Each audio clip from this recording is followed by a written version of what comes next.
Alloh alayhi vasallamning xulqlari mu'minlar uchun ibrat namuna hisoblanadi. U zotning xulqlari nima bo'lgan? Barcha yomon so'zlardan, ishlardan tiyilish, odamlar bilan muomalada ovozini baland ko'tarmaslik, kechirimli bo'lish, zimmasidagi vazifani bajarishda sustkashlik qilmaslik, ko'p kulmaslik, hojatmandlarning hojatlarini ravo qilishga shoshilishlik, oilasiga uy ishlarida ko'mak berish, hayitlarda, to'ylarda eng yaxshi kiyimlarni kiyish, oz ovqat bilan kifoyalanishlik, ortiqcha maqtovga rozi bo'lmaslik, birovga aziyat berish mumkin bo'lgan so'zlarni hazlash qilib aytmaslik,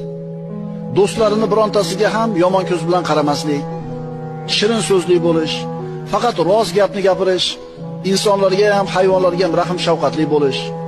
baxillik qilmaslik, tungi uyquda erta yotib, erta turish, jamoat namoziga kechikmaslik, g'azabi kelganda a'udhu billahi minash shaytonir rojim deyish, ko'p gapirishdan tiyilish,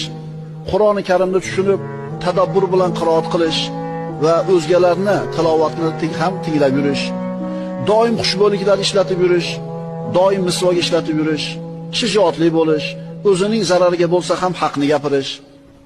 insonlarning nasihatlarini qabul qilish, ayollari va farzandlari o'rtasida adolat bilan ish yuritish, insonlarning aziyatlariga sabrli bo'lish,